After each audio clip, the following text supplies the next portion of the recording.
జీ5 app download చేసుకుని పూర్తి ఎపిసోడ్లని ఉచితంగా చూడండి.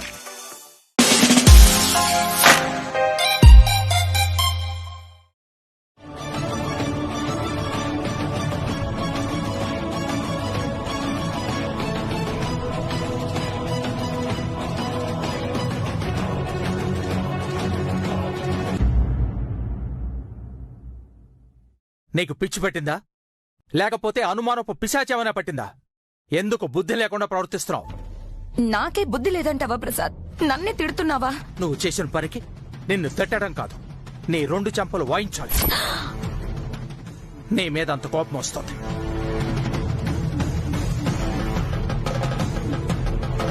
ఏ పరువు కోసం అయితే నేను పాకులాడతాను, అదే పరువుని అందరి ముందు తీసేశాం.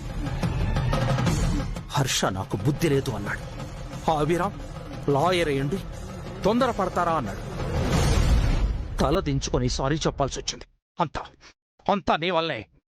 అది కాదు ప్రసాద్, ఆ పిల్లలు. నార్మల్ చేసిన వెదవ పని చాలక ఇంకా సమర్థించుకోవాలనుకుంటున్నావా? నువ్వు ఇంకొకసారి మంగ దివ్య కూతురు అని అన్నావు, నాలుక చీరేస్తా. సరైన సాక్ష్యం లేకుండా నన్ను దోషిని చేశావు. ఆ పిల్లల మాటలు విని నన్ను ఫూల్ చేశావు. మళ్ళీ ఇది రిపీట్ చేశావు, ఆ సుమిత్రను కాదు నిన్ను గెంటేస్తానింట్లోంచి. ఆ పనికి మాలిన సుమిత్ర చదువుకున్నానని నాకు అబద్ధం చెప్పిందని, మోసం చేసిందని, నన్ను పెళ్లి చేసుకుందని ఇప్పటికీ దాన్ని క్షమించలేదు. పని మనిషిలానే చూస్తున్నా. నువ్వేదో తెలివైన దానివని నిన్ను పెళ్లి చేసుకుంటే నువ్వు దానికంటే దారుణంగా ప్రవర్తిస్తున్నావు. అందరూ కలిసి నాకు మనశ్శాంతి లేకుండా చేస్తున్నారు. హర్ష పిల్లతల్లిని పెళ్లి చేసుకుంటే నీ పరువు ఇంకా పోతుంది కదా ప్రసాద్. నీ గౌరవం నిలబెట్టడానికే కదా నేను ఇదంతా చేస్తున్నాను. నువ్వేం చేసినా సరే అందుకు సరైన సాక్ష్యం, ఆధారాలు ఉండాలి. గుడ్డిగా వెళితే ఇలాగే తలదించుకుని చివాట్లు తిని రావాల్సి వస్తుంది. ఎవరెవరితోనో మాటలు పడాల్సి వస్తుంది. ఇప్పుడు ఏదో జరిగిపోయింది ప్రసాద్, ఇకపై ఇలా జరగకుండా చూసుకుంటాను. సరైన ఆధారాలు చూపించి తర్వాత మాట్లాడతాను. అప్పుడు ఏమంటావో అను. ఇప్పుడు అప్పుడు నీకు ఒకటే చెప్తున్నాను, నీ తెలివి తక్కువ పనులతో నా పరువు తీయవు. అలా తీసేట్టయితే నా ఇంట్లో ఉండకు. నాకు పరువే ముఖ్యం. అంటే నేను ముఖ్యం కాదా ప్రసాద్? అందుకే నీకు ఆఖరి ఛాన్స్ ఇచ్చాను. ఒళ్ళు దగ్గర పెట్టుకుని ప్రవర్తించు. అందరిలో నన్ను అవమానాల పాలు చేయి. అలా చేశావంటే నిర్దాక్షిణ్యంగా తన్ని తరవేస్తాను.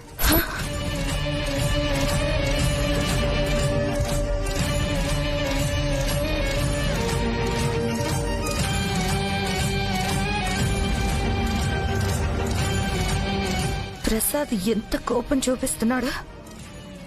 నన్నే తన్ని తరిమేస్తానంటున్నాడంటే ఇక క్షమించడాలేవీ లేవమ్మా. ఈ రోజు రాత్రికి ముహూర్తం ఏర్పాటు చేశారు కదా. అత్తయ్య గారు, పుట్టింటి తరపున ఏర్పాట్లు మేం చేస్తాం. అన్నీ మేమే తీసుకుని వస్తాం. శశి పద.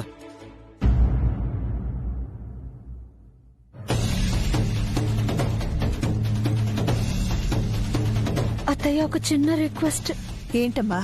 ఇప్పుడు ఈ తొలి రాత్రిని మేం కొన్నాళ్ళు వాయిదా వేద్దాం అనుకున్నాము. ఎందుకమ్మా? ఎందుకో చెబితే కానీ అర్థం చేసుకోవా అమ్మా? మేం పెళ్లి చేసుకునేది మంగ కోసం కానీ మా కోసం కాదు. ఎవరికోసం పెళ్లి చేసుకున్నా ఇప్పుడు మీరు భార్యాభర్తలు. మీ మధ్య జరగాల్సిన కార్యం జరగాలి. అమ్మ, నువ్వు చెప్తే వినవా? అసలు అర్థం చేసుకోవా? మీరు నన్ను అర్థం చేసుకోండి. మీ విషయంలో ఆయన చాలా సంతోషంగా ఉన్నారు. పంతులు గారు వంశోద్ధారకుడు పుడతాడనేసరికి మనోడు పుడతాడని ఆయన చాలా సంతోషపడుతున్నారు. ఆయనకి మగపిల్లలంటే చాలా ఇష్టం. మీకు అబ్బాయి పుడితే మిమ్మల్ని పువ్వుల్లో పెట్టి చూసుకుంటారు. మీతో ఆనందంగా కలిసిపోతారు. ఎంతసేపు మీ ఆయన గురించి తప్ప మా గురించి అసలు ఆలోచించవా? మీ గురించే కదరా ఆలోచిస్తున్నాను. మీరు ఆయన కలిసిపోవాలనే కదా నా తపన. నీకెంత చెప్పినా అర్థం కాదమ్మా.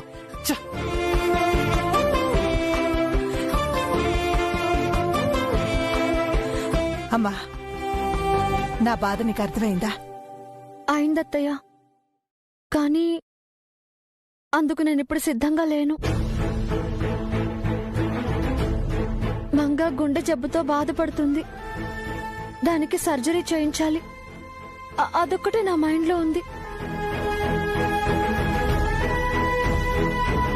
ఇలాంటి కండిషన్లో ఈ కార్యము అవి వద్దత్తయ్య,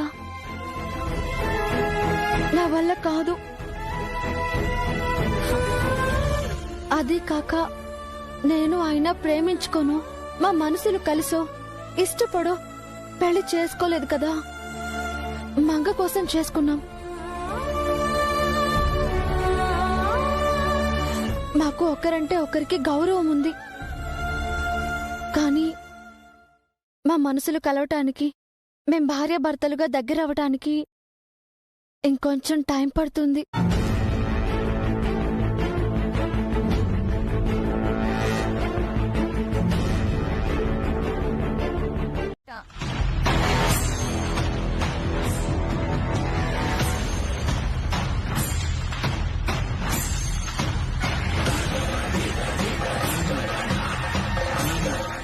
ఏంటి ప్రసాద్, అంత సీరియస్ గా ఆలోచిస్తున్నావు? దేని గురించి? ఇందాక పంతులు గారు దివ్య జాతకం చూసి తన భర్తకు అకాల మృత్యుగండం ఉందని చెప్పారు కదా. అంటే హర్షకేమైనా అవుతుందేమో అని కంగారు పడుతున్నావా? మా ఇద్దరి మధ్య ఎన్ని గొడవలున్నా వాడు నా కొడుకు భువన, నా రక్తం పంచుకు పుట్టిన మొదటి బిడ్డవాడు. నా గుండెలపై ఆడుకున్నాడు, ఈ భుజాలపై ఎత్తుకుని మోశాడు, నా వేలు పట్టుకుని నడిచాడు. అలాంటి వాడికి ఏమైనా అవుతుంది అంటే కంగారుగా ఉండదా? ప్రేమ చాలా ఉంది. ఆ విషయంలో నువ్వు కంగారు పడి ఆలోచిస్తున్నావు తప్ప నీ కంగారులో 1000వ వంతు కూడా సుమిత్రక్క గాని, దివ్య గాని, వాళ్ళ అన్నయ్య గాని, ఆఖరికి హర్ష గాని కంగారు పడలేదు. పైపెచ్చు గొడవ చేశాడు. జాతకాలు నమ్మను, అది ఇది అని అరిచేశాడు. వాడికి చిన్నప్పటి నుంచి వాటిపై నమ్మకం లేదు. హర్షకి లేదు సరే, సుమిత్రక్క నమ్ముతుంది కదా. ఆ దివ్య, వాళ్ళ అన్నయ్య, అభిరామ్ భార్య శశి నమ్మాలి కదా. పంతులు గారు గండం గురించి చెప్తుంటే వాళ్లలో ఎలాంటి షాక్ రియాక్షన్ లేదు.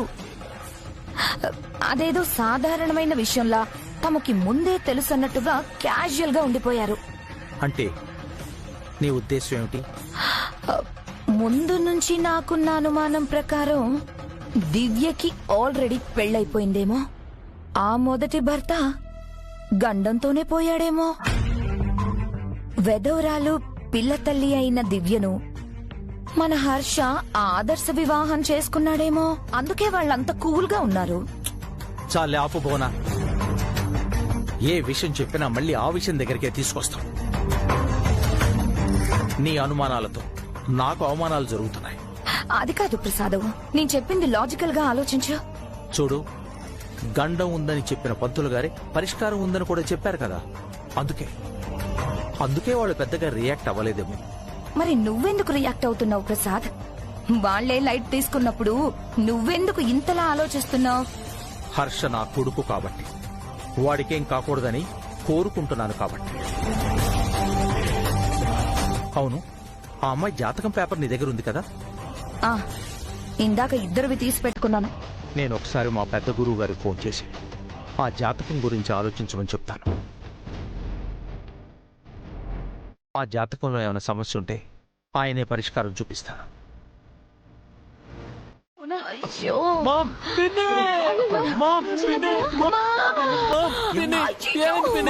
ఏమైంది బోనా? అమ్మా,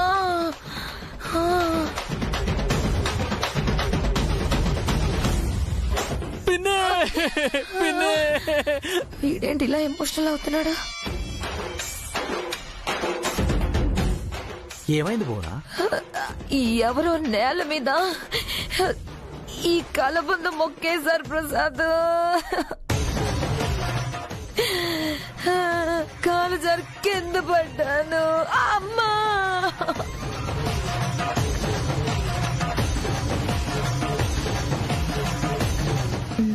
ఇది ఈయన పనే అనుకుంటా. ఎవరు కావాలనే చేశారు ప్రసాద్. ఎవరి పని చేసింది? ఎవరు కుట్ర చేసి మా పిన్నిని కింద పడేసింది? ఎవరో దమ్ముంటే నా ముందుకు రండి, నా ముందుకు రండి. ఒరే ఎందుకు అరుస్తావు? పిల్లలు ఆడుకుంటూ పడేశారేమో. కానీ పిన్నికి నొప్పిగా ఉంది కదా నాన్న.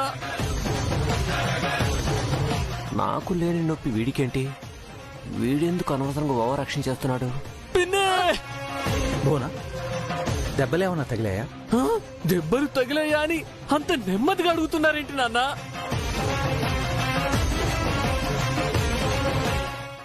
పాపం పిన్ని వెన్నెముక విరిగిపోయి ఉంటుంది, నడుములు నుజ్జైపోయి ఉంటాయి.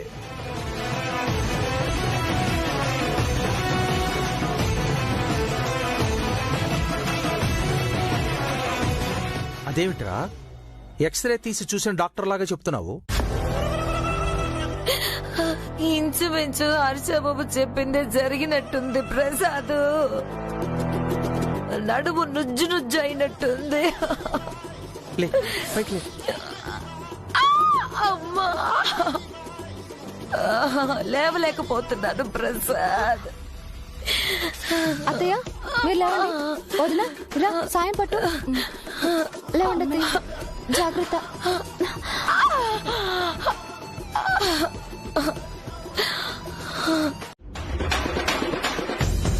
నేను కలవడానికి ఎన్నో ముహూర్తాలుంటాయి, కానీ పిన్ని బాధపడుతున్నాయి ముహూర్తం మాకొద్దు. అసలు పిన్నిని బాధ పెట్టిన ఈ ముహూర్తం వద్దే వద్దు వద్దు వద్దు వద్దు. మా ఫస్ట్ నైట్ క్యాన్సిల్.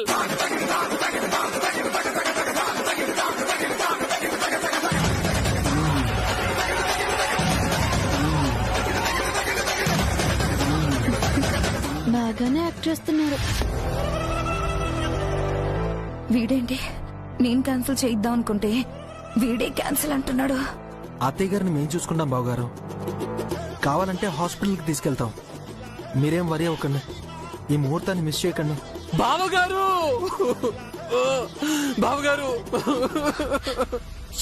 ఆవిడ మీకు అత్తయ్య అయితే మాకు పిన్ని. మా పిన్ని నాకు అమ్మ తర్వాత అమ్మ.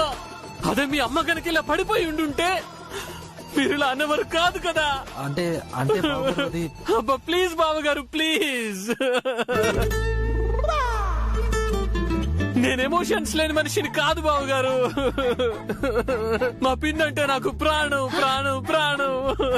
ఏంట్రా నాయన, పచ్చి పచ్చి పూల్, పచ్చి పచ్చి పచ్చి పూల్. ఒరే, పిన్నంటే నీకెంత ప్రేమరా? ఇన్నాళ్ళు ఆ ప్రేమను ఎక్కడ దాచిపెట్టావురా? ఎప్పుడు పడితే అప్పుడు బయట పెడతామా నాన్న? అప్పుడప్పుడు అది అవసరం అయినప్పుడు బయట పెట్టాలి గాని. రే తమ్ముడు, ఇలా ఇవ్వు. దివి గారు ఇదిగోండి.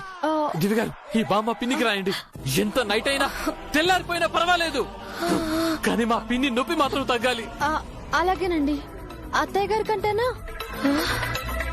ఫస్ట్ నైట్ పోస్ట్ పోన్ అయినందుకు మీరేం ఫీల్ అవ్వట్లేదు కదా? అయ్యయ్యో, అత్తయ్య గారి కంటే నాకేది ఎక్కువ కాదండి. ఎంత మంచిదానివమ్మా. నీలాంటి కోడలే ఈ ఇంటికి కావాలి. వీళ్ళేంటి కావాలని ఫస్ట్ నైట్ వాయిదా వేస్తున్నారు?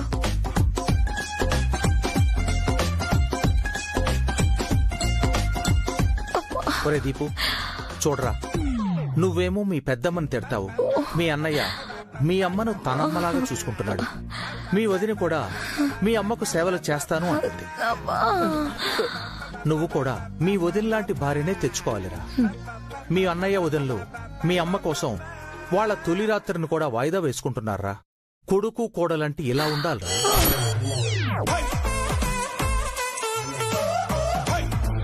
ఓకే నాన్న, మీరు దీపు పిన్ని దగ్గరే ఉండండి. మా అమ్మ దివ్య గారు కూడా ఇక్కడే ఉంటారు. పిన్నిని అందరం కంటికి రెపలా చూసుకుందాం. పిన్నిని కాపాడుకుందాం. పిన్ని ఆరోగ్యమే ఈ ఇంటి మహాభాగ్యం. ఏమంటారు బావగారు?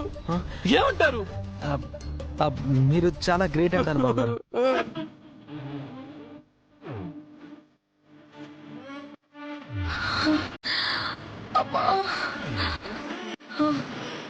Something is wrong. అన్నయ్య ఎందుకని ఫస్ట్ నైట్ పోస్ట్ పోన్ చేశాడు? కారణం ఏమై ఉంటుంది? పోన్లే, నేనే ఫస్ట్ నైట్ క్యాన్సిల్ చేద్దాం అనుకున్నాను, వాళ్ళే చేసుకున్నారు. ఇదేగా నాకు కావాలి. ఎస్, ఏదోలా నేను అనుకుంది జరిగింది. అయ్యో,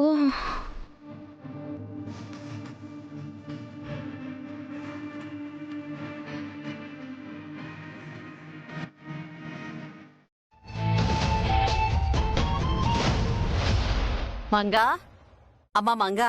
ఏం నానమ్మా? లేనన్నా. నానమ్మా, నానమ్మా, కొంచెం సేపు పడుకుంటాను నానమ్మా.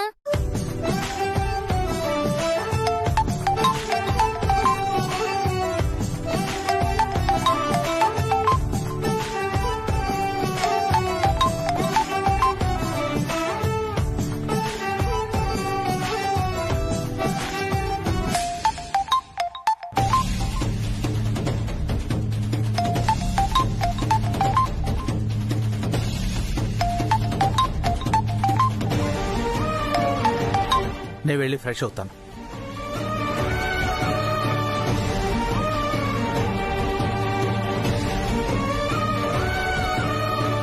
ఇప్పుడు ఎలా ఉంది భువన? పర్వాలేదక్క, నేను వెళ్ళి రెస్ట్ తీసుకుంటాను. పద దీపు.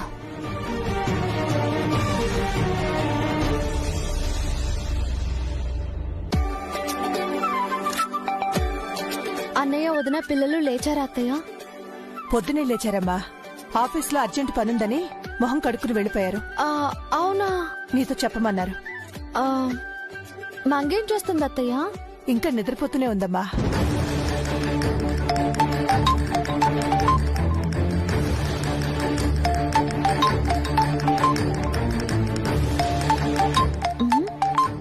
నాకు ఫోన్ వస్తున్నట్టుంది అత్తయ్య. అవునమ్మా, ఇందాకెవరో 2 సార్లు ఫోన్ చేశారు. ఆ విషయం చెప్దామని కిందకొచ్చాను. పదండి అత్తయ్య, చూద్దాం.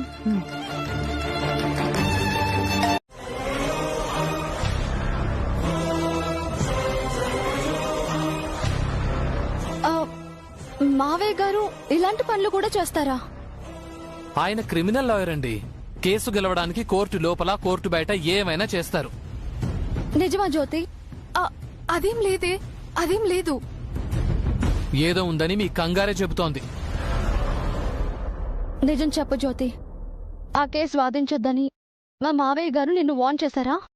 లేదు దివ్య. ఎందుకండి నిజం దాస్తారు? మీరు చెప్పకపోయినా మా నాన్న గురించి మాకు బాగా తెలుసు. నేనేం ఫీల్ అవ్వను. నిజం చెప్పండి. చెప్పు జ్యోతి. ఏం లేదే. నాపై ఒట్టేసి చెప్పు.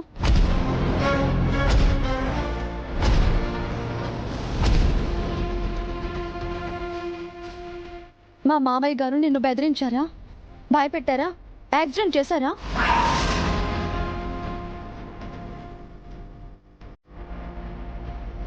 నన్ను బెదిరించింది మీ మామయ్య గారు కాదు. మరెవరే? నీ చిన్నత్తయ్య.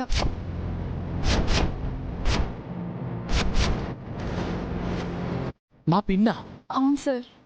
అసలు ఏం జరిగింది జ్యోతి? ఆ రోజు నేను కోర్టు నుండి ఇంటికనే బయలుదేరాను. అప్పుడు మాకు నమ్మకం లేనిది న్యాయ వ్యవస్థపై కాదు, ఈ మనుషులపై. డబ్బు, అధికారం, పలుకుబడి ఉన్నవాళ్లు ఏవైనా చేయగలరు.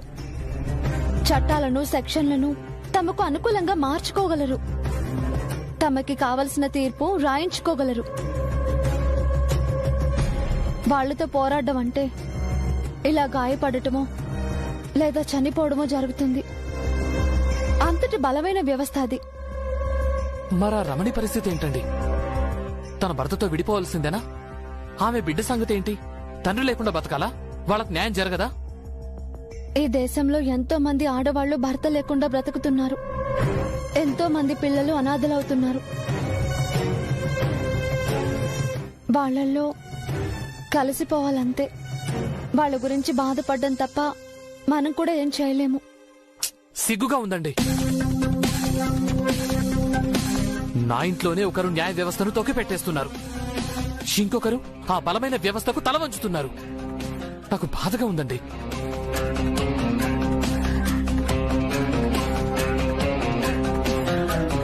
వైజాగ్ లో ఉన్నప్పుడు ఇలాంటి కేసులు ఎన్నింటినో దివ్య వాదించింది. తక్కువ సార్లే గెలిచింది, ఎక్కువ సార్లు ఓడిపోయింది. కారణం వాదించలేక కాదు, అవతల వారికున్న డబ్బు, పలుకుబడి, అధికారంతో పోరాడలేక. అప్పుడే చెప్పింది, ఒక నేరస్తుడో నేరస్తురాలో నేరం చేసి కోర్టుకొస్తే వాళ్లకు మనం శిక్ష వేయించలేనప్పుడు అసలా నేరం జరగకుండా వాళ్ళు నేరస్తులు కాకుండా కాపాడమే మంచిది కదా అని. మనుషులు నేరాలు చేయకుండా ఉండాలంటే చదువు, సంస్కారం అవసరమని, అవి నేర్పించేది స్కూల్లో అని తను టీచర్గా అవతారమెత్తింది. చిన్న వయసు నుంచి మనుషులకు విలువలు, సంస్కారం నేర్పిస్తే వాళ్ళు పెరిగి పెద్దాలయ్యాక మంచి పౌరులుగా ఉంటారని తను టీచర్ అయింది.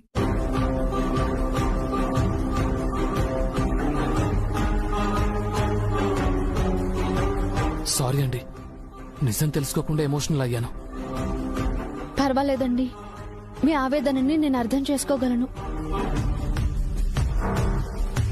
టేక్ కేర్ జ్యోతి. ఏదైనా అవసరం పడితే కాల్ చేయి. గెట్ వెల్ సూన్ అండి. మీ బిల్ పే చేశాను, డోంట్ వరీ. మరి మేము వెళ్ళొస్తాం. అలాగే సార్.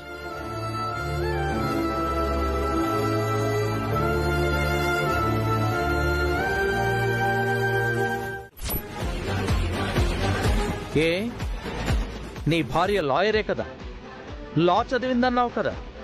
ఆ జ్యోతి కోర్టుకు రాకపోతే నీ భార్యనే రమ్మని చెప్పు.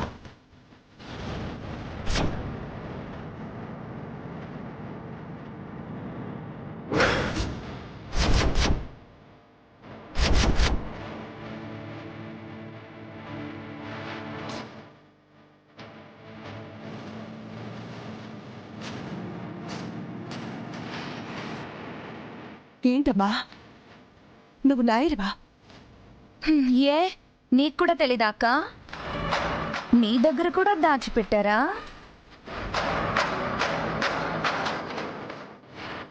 చెప్పరా, తనను నాకు వ్యతిరేకంగా వాదించమని చెప్పు. సారీ మావయ్య, నాకిష్టం లేదు. ఇష్టం లేకనా, లేక వాదించడం చేతకాక?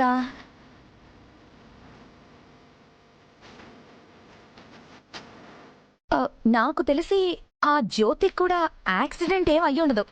ప్రసాద్కి భయపడి కావాలనే యాక్సిడెంట్ అయినట్టు నటిస్తుందేమో. అంత కర్మ జ్యోతికి పట్టలేదు పిన్ని. జ్యోతికి ఆ గతి పట్టించిన వాళ్ళని ఆ దేవుడు కూడా వదిలిపెట్టాడు. తప్పకుండా పనిష్మెంట్ ఇస్తాడు, న్యాయాన్ని గెలిపిస్తాడు.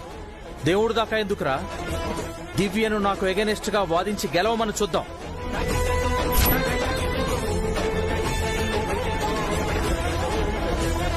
తను వాదిస్తే మీరు అడ్డుకోగలరా, ఆపగలరా? తన మాటల ధాటికి మీరు తట్టుకోగలరా? ఏమండి, చెప్పండి. అప్పుడే మర్చిపోయారా? మొన్న కేసులో ఏమైంది? నల్లకోటు వెయ్యకుండానే మీతో తెల్లమోహం వేసుకునేలా చెయ్యలేదా?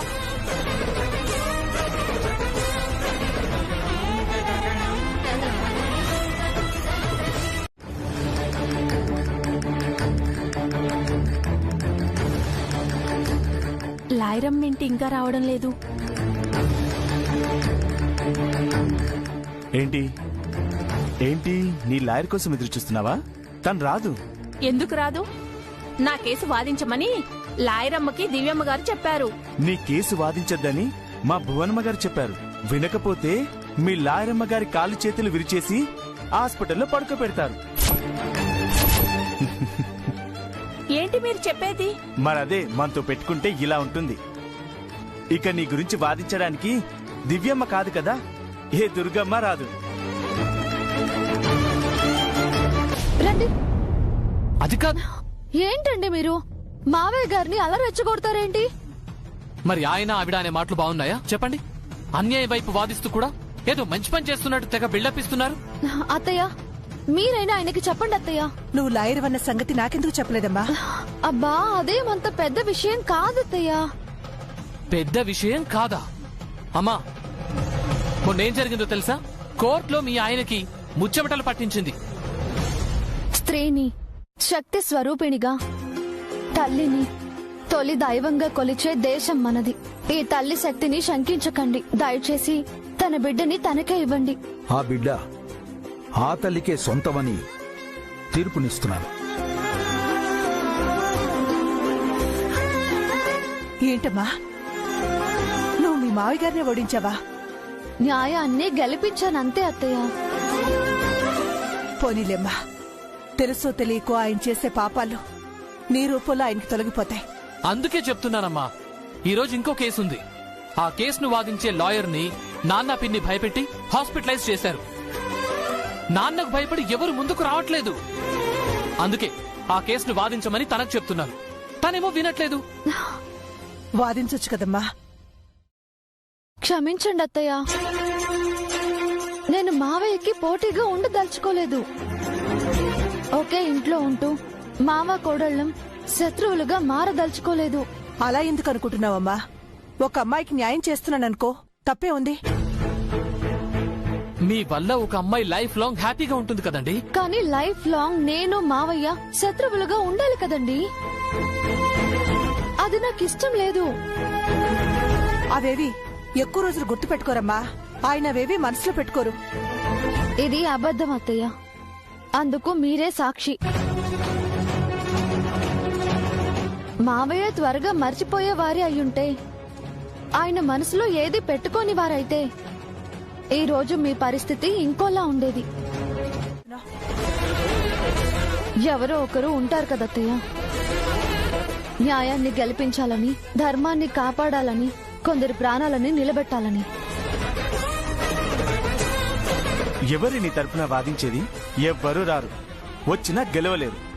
గెలవాలంటే వాళ్ళు ఎవరై ఉండాలో తెలుసా? దేవుడు తప్ప ఎవ్వరూ అలా అనుకోరండి.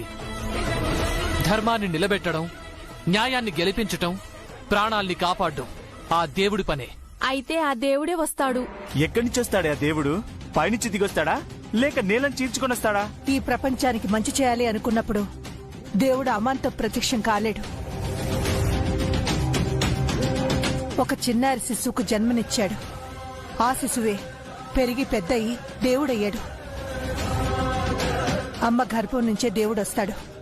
ఆకాశం నుంచో నేల నుంచో కాదు. మా దివ్యమ్మ మాటిచ్చిందంటే తప్పకుండా జరుగుతుంది. లాయర్ వస్తాడు.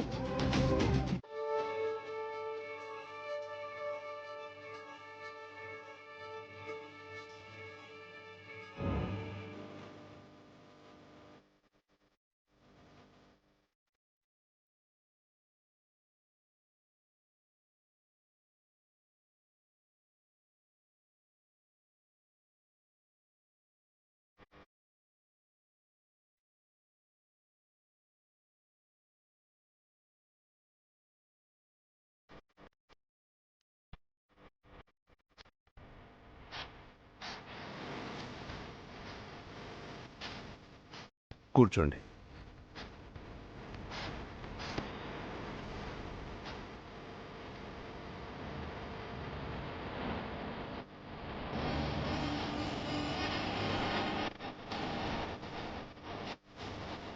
Case number 322/42 Ramani Subbarao.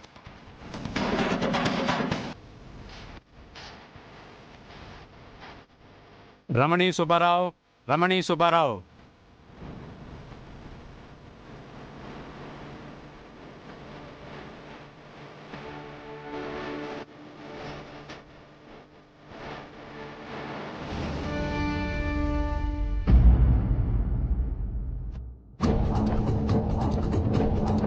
Yes, proceed.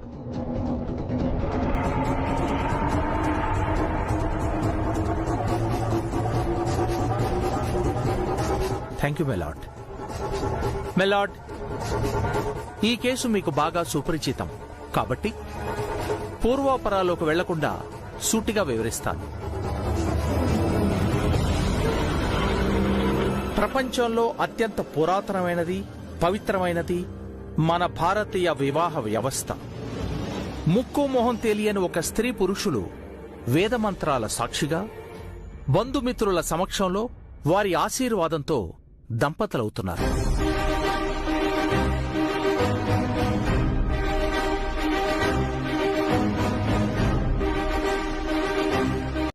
మారిపోవడంతో ఈవిడ నుంచి విడాకులు కావాలని నా క్లయింట్ కోరుకుంటున్నాడు మై లార్డ్. కాబట్టి మీరు నా క్లయింట్పై దయ ఉంచి విడాకులు మంజూరు చేయవలసిందిగా విజ్ఞప్తి చేస్తున్నాను. I object your honour. I object your honour.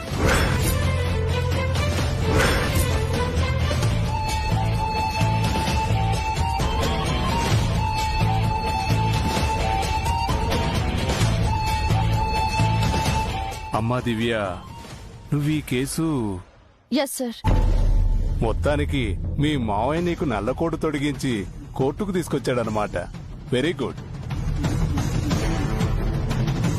కాకపోతే ఫస్ట్ కేసులోనే దిగ్గజ న్యాయవాది అయిన లగడపాటి రాజేంద్ర ప్రసాద్ గారితో తలపడుతున్నావు.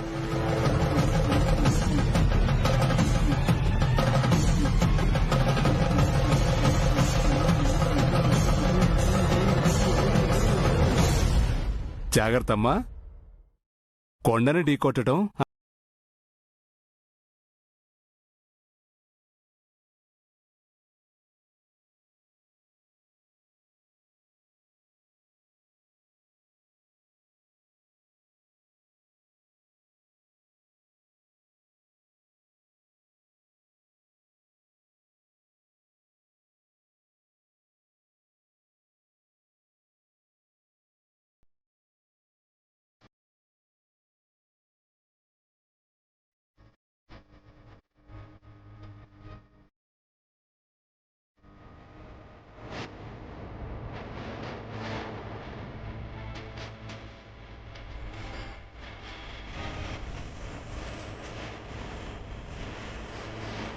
నన్ను ఆశీర్వదించండి మాయా.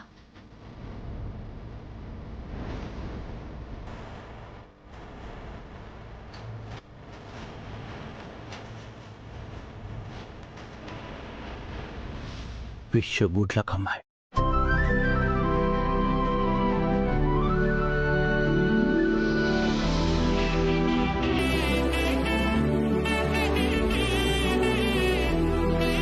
మై లార్డ్, మన భారతీయ వివాహ వ్యవస్థ గురించి దిగ్గజ లాయర్ గారు చాలా మంచి విషయాలు చెప్పారు.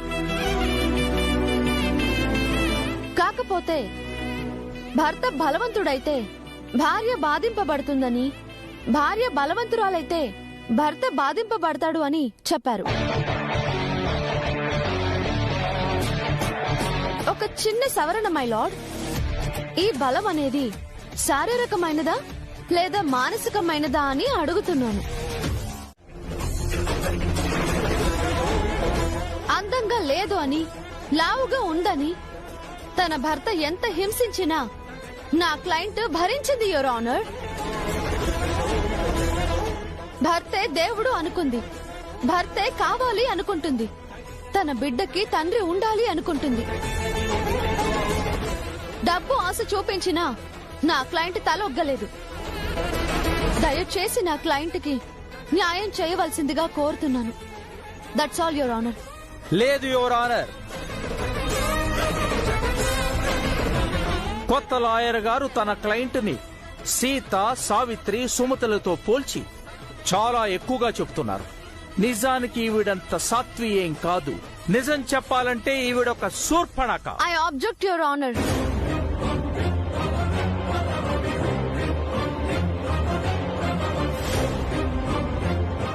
గౌరవ లాయర్ గారు ఒక స్త్రీ మూర్తిని అవమానిస్తున్నారు. మీ పద్ధతేం బాగోలేదు ప్రసాద్. మీ మాటను వెనక్కి తీసుకోండి.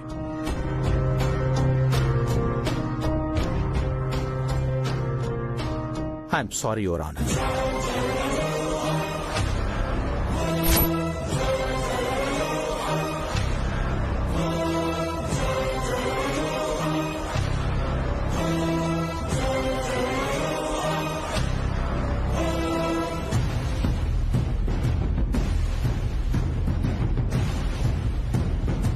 కేసు పూర్వాపరాలు పరిశీలించిన పిమ్మట ఈ కేసులో మరికొంత ఖచ్చితమైన సమాచారం తెలియాల్సి ఉందని కోర్టు భావిస్తోంది.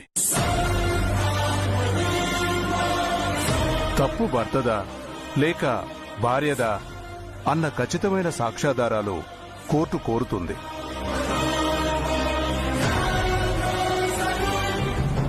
అందుచేత మీ క్లయింట్స్ కు అనుకూలంగా సాక్ష్యాలు సమకూర్చడానికి ఇరువురి న్యాయవాదులకి మరికొంత గడువు ఇస్తున్నాను. వచ్చే వాయిదాలో ఈ కేసు విచారణ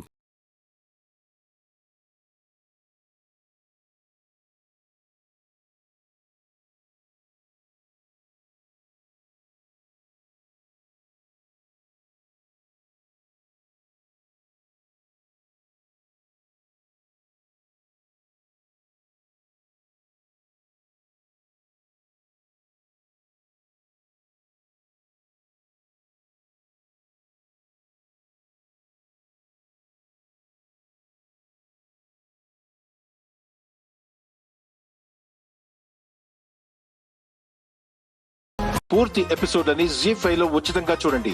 యాప్ ని ఇప్పుడే డౌన్లోడ్ చేయండి.